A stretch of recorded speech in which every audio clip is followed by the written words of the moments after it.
Yo, what is up folks, MTG here, and finally, after many years and anthologies and bonus sets, Gladecover Scout has come to Arena with Pioneer Masters. Our 1-mana hexproof creature, which we're going to dump a pile of auras on, and this puts the Green White Aura deck back into like a really powerful place of contention in the Pioneer Explorer format.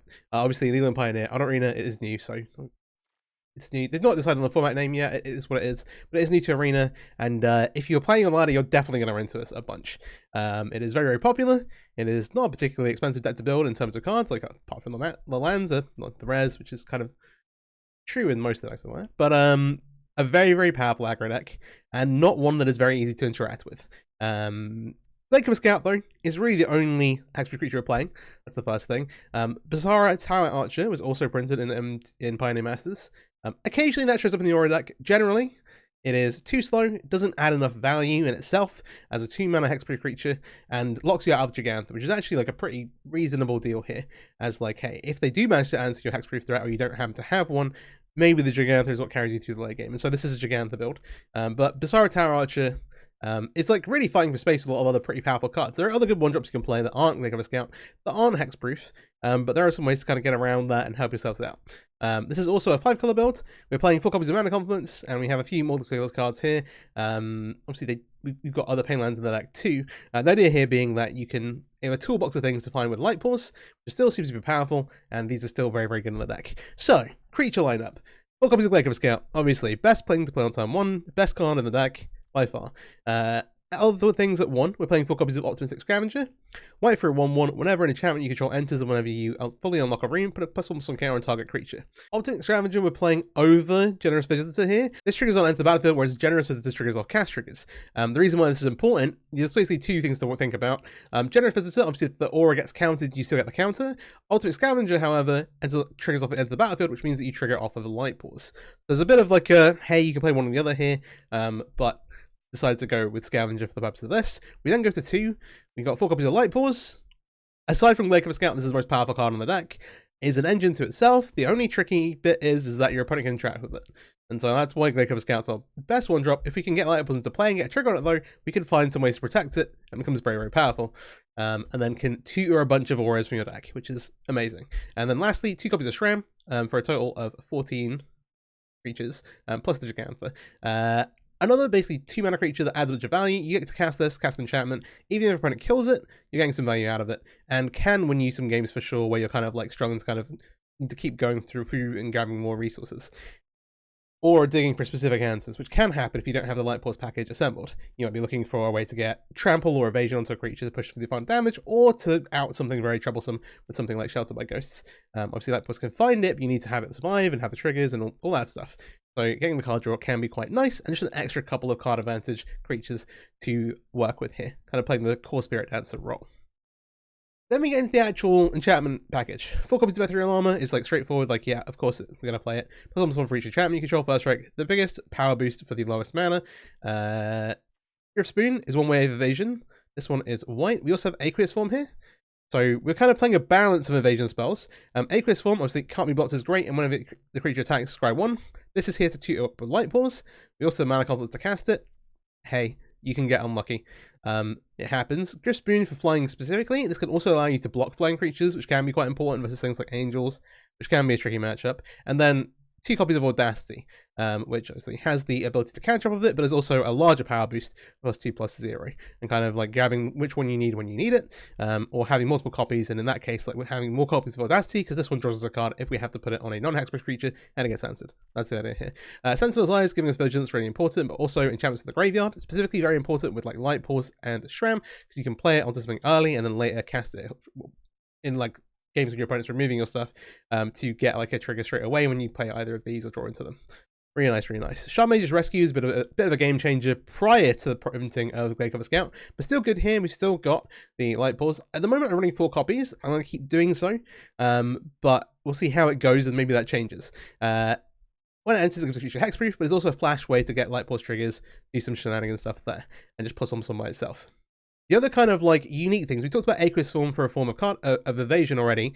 Kaya's ghost form plays a really important role here. Enchants a creature. This is basically something you're always tutoring up with light pause, and you generally want to tutor as your first thing if you're playing the rest of the deck where you think the light pause is going to get removed, or could be removed. When enchanted permanent dies or is put into exile, so even things like temporary lockdown, return that card to the battlefield under your control. And so just really, really powerful. You grab this straight away with light pause and get protection onto it.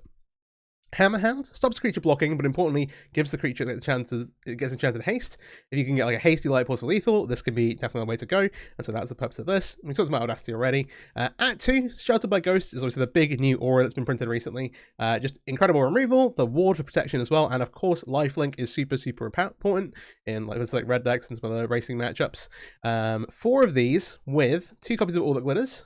Just the biggest power boost you can get for 2 mana. Only 2 of these because we have to kind of make space for other things. Alpha Authority is a way to get Hexproof onto the next non-Hexproof creature, for example, Light Pause. And Warbriar Blessing is an important one. Light Pause is like clause to tutor up auras, only works if you don't have that aura already in play, or an aura with that name already in play. So if you have a Sheltered by Ghosts already in play, or you're playing Sheltered by Ghosts, you can tutor Warbriar Blessing as a second removal spell, which can be pretty important. The mana base, I talked about the 4 mana complements. Other than that, we just have to be super, super careful. There are games you don't need green, green, green. There are games you need white, white, white.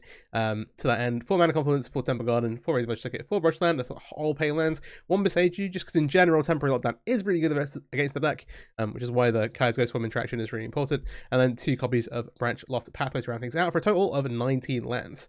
The deck plays very, very well off of 2 lands. More than that, obviously, we can draw towards Gigant and things if we get flooded out. That's important. But hey, like, you generally don't need to go past land 2 or 3.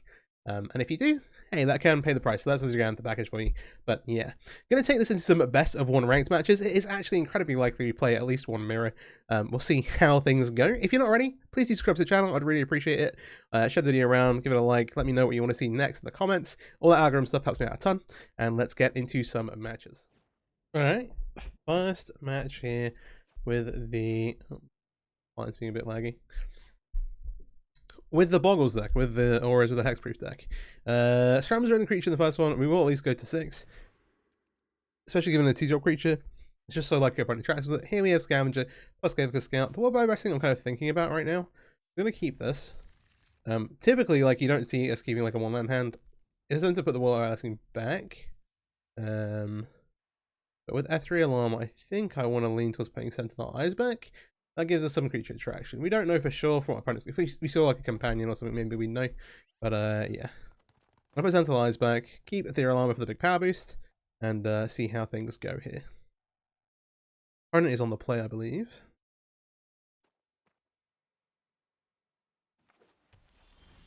Okay, we drew an extra Ethereal Armor, which is pretty cool. Planes can mean a lot of different things. Well, not loads. Humans, auras, blue, white.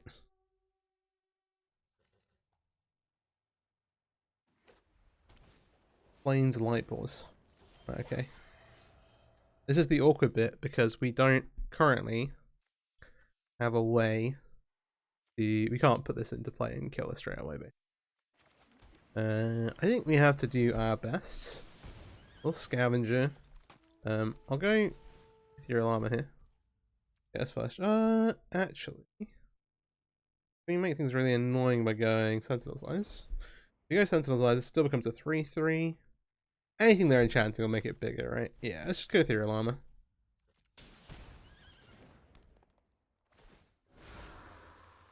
Maybe use a Sentinel Eyes to surprise later on. This is an interesting one.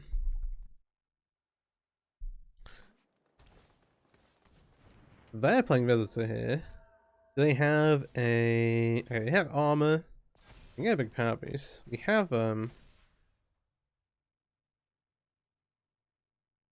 see. Warbriar Blessing will make this a 5, 6. Okay, double Ethereal Armor is pretty good, it turns out. I guess it's 2. Are we just dead? We're at 17. They can't find another Ethereal Armor, unfortunately, but we can get like an Audacity or something like that.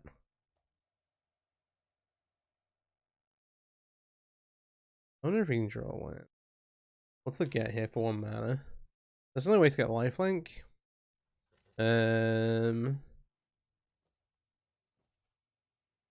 Oh, you can put like... Oh no, you can grab... No. Double ethereal armor, so they're getting at least to 14. They just need +3. Hmm. There are a bunch of black enchantments that could get you, but I'm probably not playing them. This is the play draw bit of this matchup. Okay, Vigilance is pretty good here. I'm not going to block because we might need that. That's not doing enough. Ethereal Armor gets us around 2 as well. We can't even tap both these lands. We can fight this down. Alright, well, there's the power of the Ormo. A little play draw dependent, but also, hey, they have light pause active. Kicking it off with a loss, but hey, it's a mirror at least. I did say we play it at least once, I guess. This looks decent, like good enough. You don't really put Gladecover Scout and enchantments back as long as you've got lands to cast them. And we have Besage you some extra interaction, so we'll keep this. Yeah, if we're on the play, we just get to kill the light pause, which is obviously much better. But yeah. It's also a bit of a testament to how powerful Shelter, I keep wanting to say Touched by Ghosts, Shelter by Ghost is. On either side there, it's just incredible. Even if they're just taking away like an ethereal armor from me and getting a lifelink on there, the big draw. Green white field.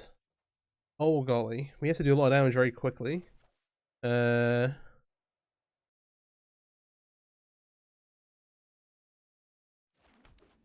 I shouldn't tank right now.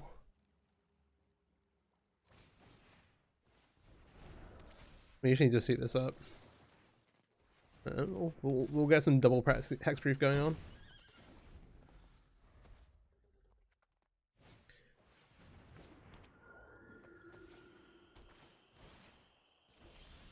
Interesting. This means that we probably don't want to. I mean, we can do this next turn. Yeah.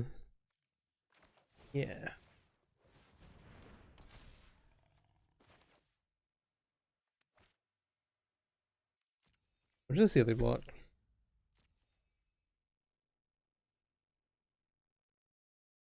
I'm curious. If you don't need the effect again, they in theory should block, but this also protects them a little bit. We'll cast this if they're not. Fine. If they're blocking, we can in theory use it on their turn, just in case they have some weird thing that loses hexproof. But yeah. I'm like more paranoid now. It's like that black enchantment from Duskmourn that's like usually opponent to control lose hexproof, and then you give something -3/-3. I've been bitten by that before. All right. They're playing blue for Atomic Sands. I wonder if they're playing like fair, not fair field. You wouldn't be playing Vizier, but I've not seen most of the more recent builds of Lotus Field play like base red blue like Alchemist talent. So this green white iteration. I guess you're playing Proxy, but I don't know how that changes the rest of the deck basically.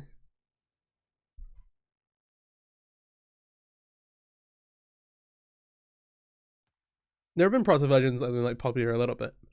But Alchemist talent is definitely where things have gone for the field deck recently. 6 for poor. Yeah.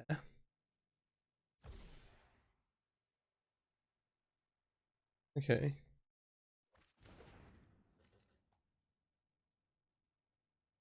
They have the resources to make another. They've not played a land yet.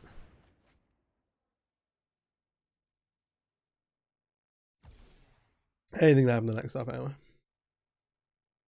So this time we do get to Shelter by Ghost the Proctix. We can pay the 2 for this, which does give us a lethal attack if they give us a time.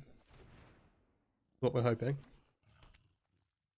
Mana Confluence. Okay, so not a Lotus Field, unless they have a different way to get on into play. This is where things get tricky because some of the. Okay, again, Archer's Charm. Get a field into play here. That gets stuff with the Strip Proctor, and then if they have the hidden strings, they can then untap them. Have a look. They're not going to pay the 2. If you would like to see me play with the Lotus Field deck, please let me know in the comments. Otherwise, I'm kind of avoiding it for the time being. I figure there'll be plenty of Lotus Field content out there, and it's not my favorite deck. It's not a super fun deck to pilot on Arena. Just going through all the steps and everything, but would be able to play it already. I have the cards. So, yeah. It'd be one I save for a day where I'm like, yeah, now it's time. And it's been more fun in the past just trying to figure out how to optimize the deck and win with it without having all the cards. So do they have another untap effect here is the question. If they have another untap effect here, they can get the layer into play, hidden strings again. Oh, they've got Fae. Oh no. They've used everything, right? Do they have any way to... Okay, it looks like they're tutoring for a... Do they have floating mana? They do not. Cross fingers.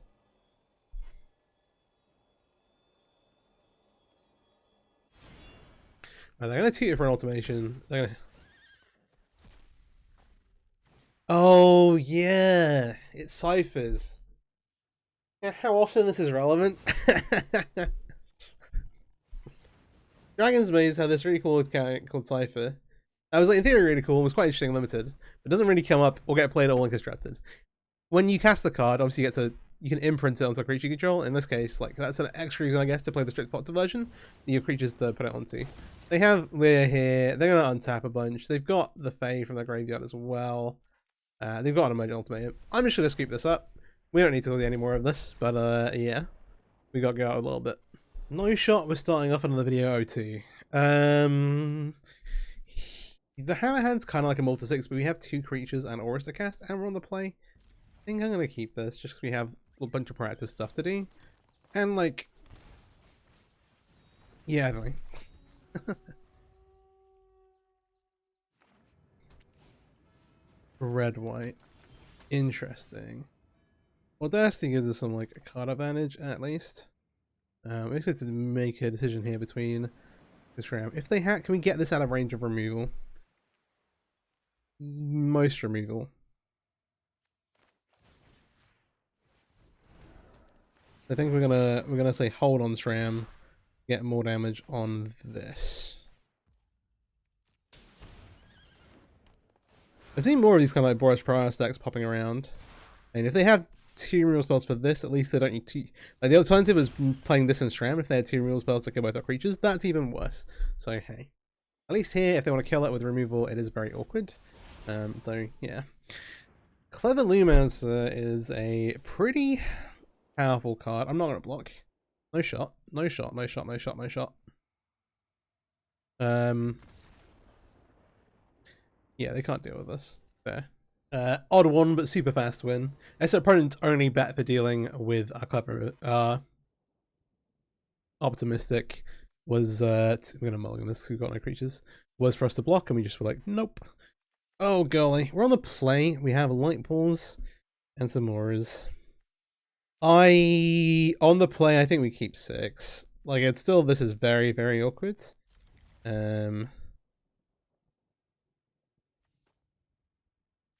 Yeah, I think we do this. Like, the 3rd land basically allows us for potentially us to draw into a protection spell for our light pause for us to cast it on turn. Okay. I'm not going to cast this here, which is awkward. Now I feel like, oh yeah, I should have kept the 3rd land. I guess the Sentinel's Eyes, maybe it makes more sense. We see them put Fire Impulse in the bin. It's interesting.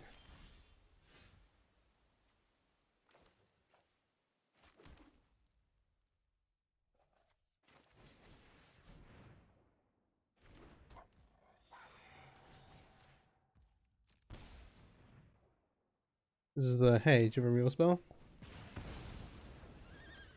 Alright. Other thing is we could have run this out on turn 2. We've not had a window where it would have been safe to do so, but this is kind of why the like light pause start is a little awkward.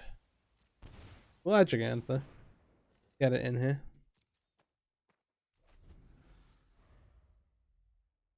We would like to draw into Gladecover Scout exactly, and nothing but Gladecover Scout.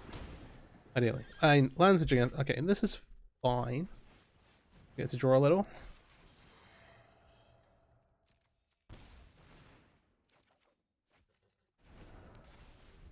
Be nice later on. This is like likely to die. They got 2 fire impulses gone, but probably holding a lava axe or something like that. Let's see sleight of hand. If we get to untap, then like, ooh, playing stuff. Yeah, we see lightning axe. That is in this Garden Arclight Phoenix, which means we're going to be taking some significant damage coming across the other way. Tough. If we draw into like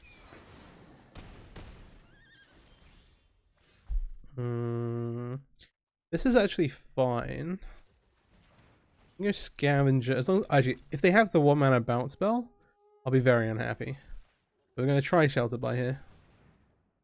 No shot they have it. Please. Oh, they have a spell pierce. Yeah. Okay.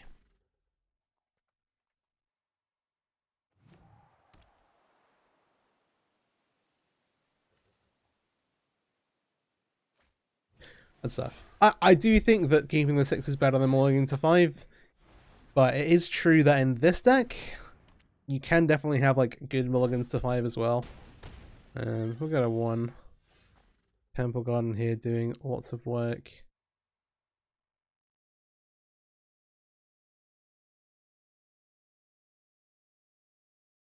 In theory, you could like cast this, fight one of these down, hope that answer to bring it back. But then we just had to do that one.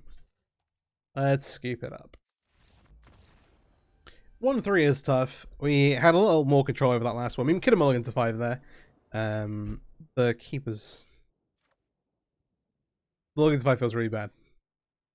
See relevant Twitter threads. Opponents on the play. We have triple. I'm gonna mulligan here, but there are some thoughts of keeping that hand. I'll keep this and put one of the scouts on the bottom. This is like another. Oh, this is pretty sketchy. Keep, but with the sketchy keep with some upside, right? We can maybe get like a Hexproof Light Pause in play that goes into use for Soto buy, and all of a sudden we have like something pretty powerful going into play. If we get like a reasonably sized Hexproof creature, then that sounds pretty good. I'm not going to attack in here. We've got no aura to put into play on it. I'm just going to cast Shram. Try and draw out some interaction. It's a ton like this where like they maybe... Okay, Impulse means that they're playing some kind of blue-red combo deck. Potentially even Lotus Field. Again. So really, it's one of those spots where, like, from the player's perspective, okay, no, they're on creativity. From their perspective, they probably think, oh, hey, I can just do this here. I'm not going to block or whatever. But from our perspective, oh, how can we do this? It's attack, land, creativity this away. Unless we block it. We need to threaten to block it, right? There's some issues.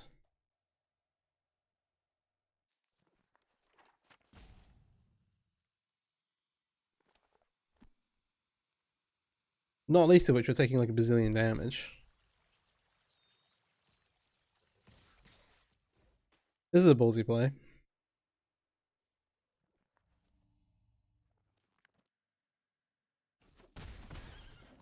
Yeah.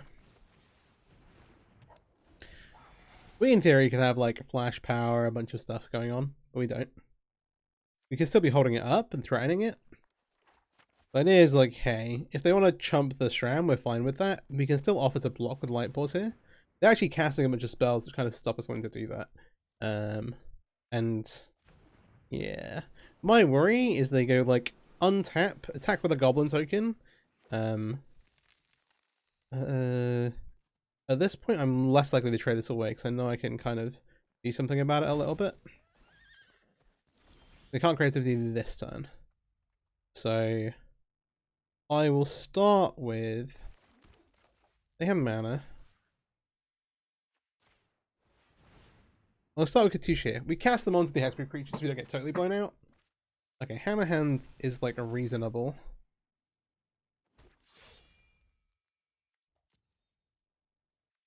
I'm going to put Ethereal Armor onto Light Pause. This makes it big enough to survive most removal. We'll then use green and ouchie for our Alpha Authority here. Because if this goes through, it gets hexproof. And currently, it's at a power and toughness, which can be hard to deal with for them. They're going to spike down the Shram. It's a little late to do that.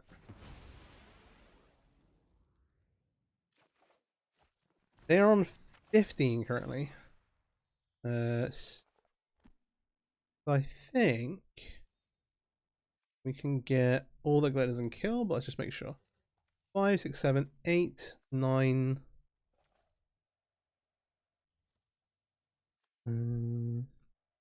22 for this. Yeah, I'm pretty sure this is the... I'm making it up, kind of, but hey. This gives it haste. Oh, this was actually... Okay. This was a mistake. Let's talk about this. Because they do have the treasure. They want to keep the treasure alive, though, is the issue. But we have... This is still lethal regardless. We'll grab Audacity. The extra power. I shouldn't have hammer-handed here. Given we'd have got lethal anyway, without the haste here. I should have hammer-handed one of the hexproof creatures. Let's... Yeah. We're not completely out of the woodwork. It's likely they have something. That could be a removal spell for either of these two. That could be a draw card. If they have a bounce spell for non-land permanent, we could be in trouble.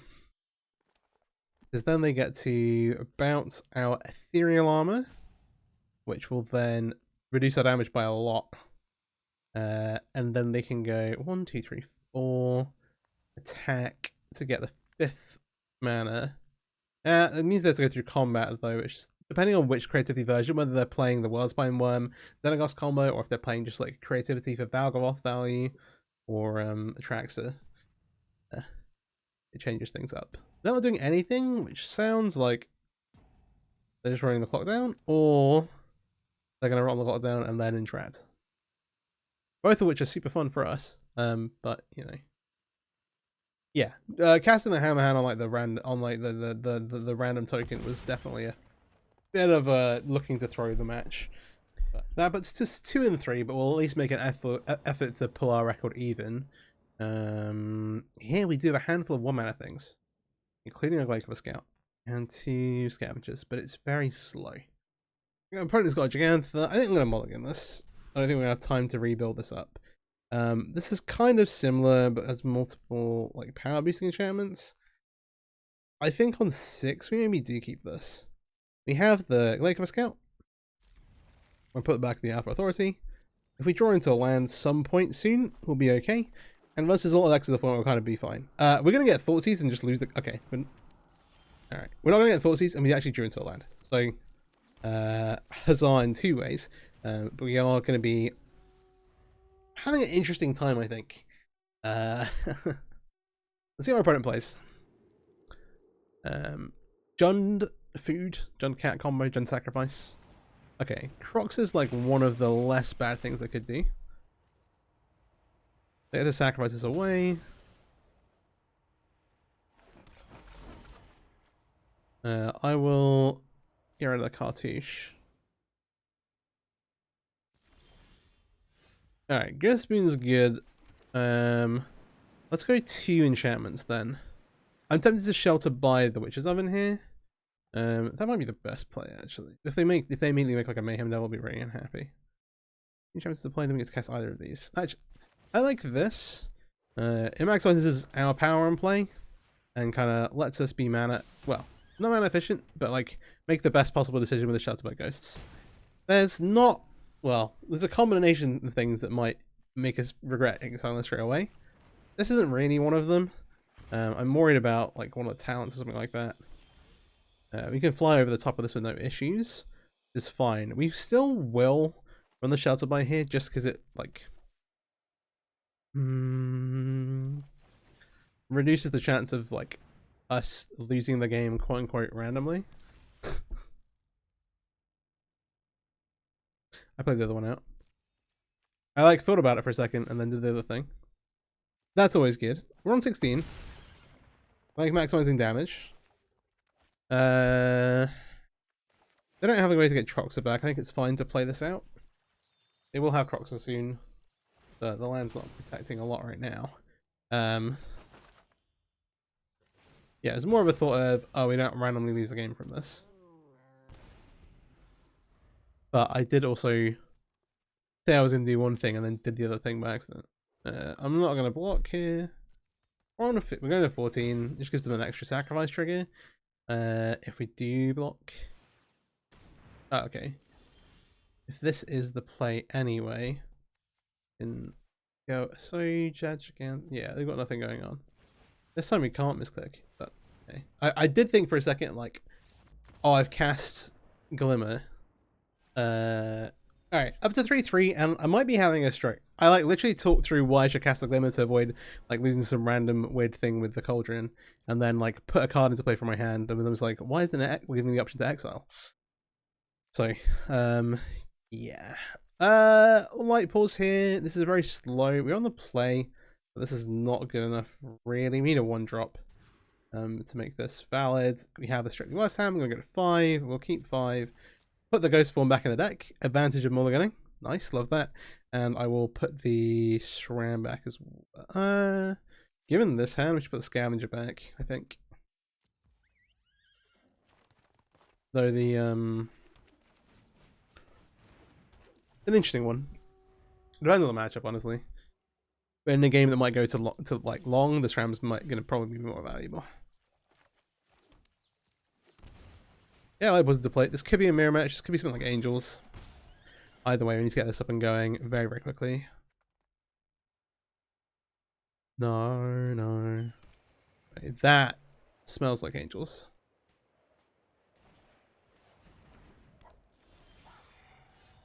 Would have been like a really good day for 2-mana enchantment. We didn't get one. I need to be very wary of our light pause getting touched by in here.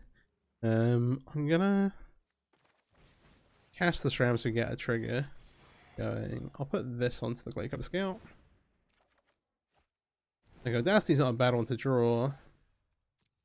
And then so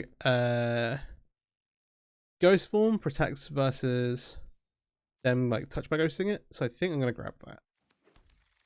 Which feels weird. I'm gonna offer the trade. Because we should absolutely. There's no way they block. Especially with the Ghost form in play. But in this case of what can they get? Yeah, so they have a shelter buy. Like, what are you gonna shelter buy? I'm gonna go for the SRAM, which we're kind of fine with. There's some lifelink. Lifelink can be like a huge problem for us. For sure. It is like an issue. Oh, they're gonna get Feather of Light. Okay, that's not Vigilance. Vigilance is something we're worried about. We have a 1-mana enchantment here to go grab Sentinel's Eyes. Things get a bit more tricky. We can at least go and shoot her up. Or alternative, like, I guess the worst possible is they have some combination of Ethereal Armor and Sentinel's Eyes, because a massive flying, first striking, lifelinking Vigilance creature it'd be not very nice. So they're not doing anything. That sounds like they have the 1-mana enchantment to... Well, we don't have the card draw here. Given everything, it's pretty tricky because we would like to try and race. We're on 14. We're not really going to have the opportunity to do that.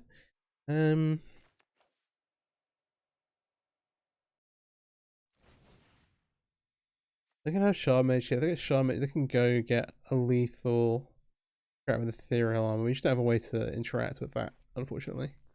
We do have the Sentinel's Eyes on here, but it's not going to be able to block. Guess I'm going to do this.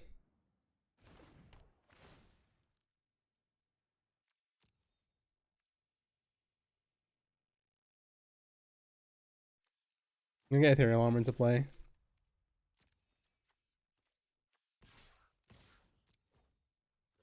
We're not really able to do anything right now about this.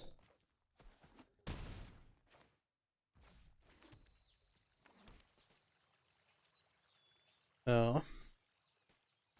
Yeah, we're currently 3/3, and they do have the Shard Mages. They go down to 8, but we can get to go tier up an Ethereal Armor or something equally annoying here. There it is. And then, like, any enchantment's basically lethal. Mana Confluence. What any enchantment have they got? Oh, they've got an extra Ethereal Armor.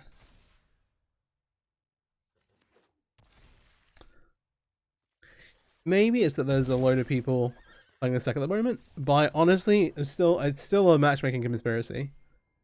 One more for the road. Yeah, it's tough. Like, it's like, all right, light pause check, light pause check.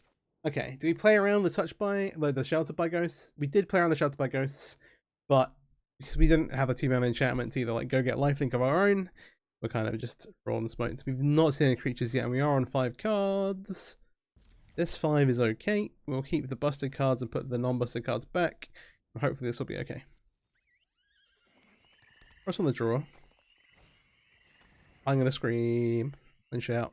Let it all out. We could take the sheltered. Okay. I mean, we'll do this. I had to assume from the start this is Greasefang. Could also be like a black-green mid-range deck. We are getting Fatal Push. Okay, alright. Alright. Joke's on them. They don't know that I drew the 3rd land to add Gigantha. Alright. They're having a couple of games we've got like a little flooded as well. Was he not here? Not the games we've mulliganed, mostly. Okay. Okay, multiple Fatal Pushes means they almost certainly... Oh, they're on 1 land. What did we keep here? Soul Tie? Ooh, okay. It's something really spicy. Okay, this looks like a Neoform deck. And it is. Okay, we saw Neoform in the graveyard. Oh no. What kind of Neoform though? We didn't see like, okay, we didn't see like Humanagers. Okay. Come on, Gigantha. Whammy whammy elk, go slammy. Alright, okay. So looking for like shooting Mandrills into Neoform to get a Traxxas. There's some other stuff you can do. I recently, if you've not seen it, there's a video put out recently, put it like emerging Elder Deep Fiend, and then using that to Neoform into Valgamoth. That's pretty sweet. Okay, 7 mana. This is likely a Traxxas, I would imagine. We do have an answer for the Traxxas, which is cool.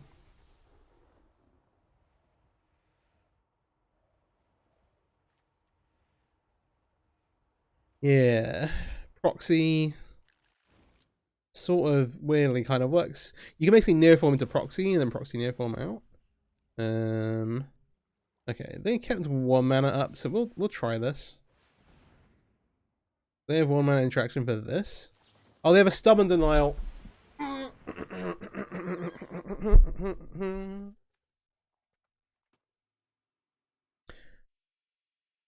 This video's over. I'll talk pre-game and then post-game and then we can, yeah. Right. Let's talk about it. We went 3 and 5. I can tell you the green white boggle, like the Hexproof deck is good. In fact, it won 5 matches on camera. Because we lost to it twice. But hey, the format has definitely changed a little bit. Like there was a point where this was kind of like a really like under the radar pick that was like putting up like really good results at RC, like regional championships, like over in the US, like a year or so ago. Deck is still very powerful, but there are more ways to interact. The decks in the format have gone a little bit faster. There's more stuff going on, and the deck's problem has always been that while you have like a really nice proactive game plan that like is hard to interact with, you can just lose to yourself. We saw us mulligan a bunch. We saw us run into, that can absolutely happen. We are playing like the hammer hand. Let's go full macros form package. I think this is still really, really good. Like the Light Pulse toolbox part of the deck is really important. Ghost form is incredible with specific control decks. Maybe you don't need the other two, but the hammer hand to get haste onto it straight away is also really good in a lot of spots. Hey, there are things you can do to make it like a little bit more consistent, but less powerful overall for that sacrifice, which is an interesting position. Some of the numbers like you could tweak around here. You could play more 1-drops instead of playing like Shrams. You could play more copies of. So 2 mana enchantments are really important once you've got Light Pulse out because they let you tutor for Sheltered by, and Sheltered by kind of wins you the game a lot of the time. It's like, alright, I've got lifelink onto my creature. I've exiled something important. This lets me win the race, and then also like I've exiled a thing, got a ward onto it. Like yeah, even like you can go like, oh, I'm gonna go get actual hexproof or get a massive power boost. You know, just winning. Or the other side of like Gladecover Scout into enchantment, ethereal armor. Just like you can't kill this, I'm gonna hit you, and you're gonna die. Those are the 2 your kind of like dream scenarios, and sometimes you don't get those. Oh, that's fair. Anyway, the deck is sweet, if incredibly frustrating to play against, and apparently to play yourself, though maybe that's a limited sample size of your experience today.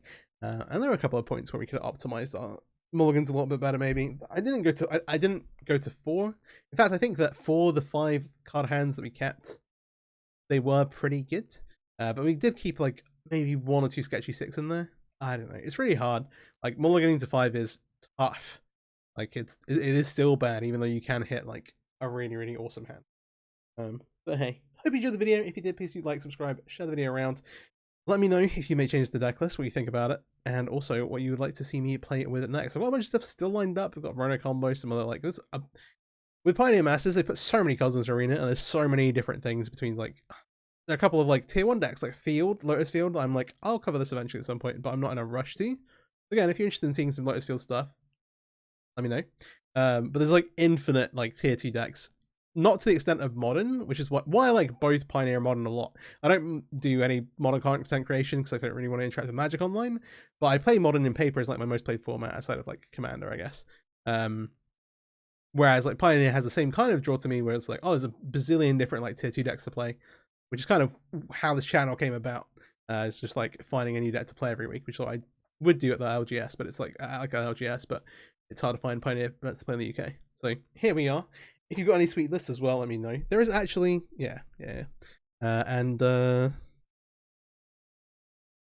there is a member option for the YouTube channel where you can submit lists and stuff.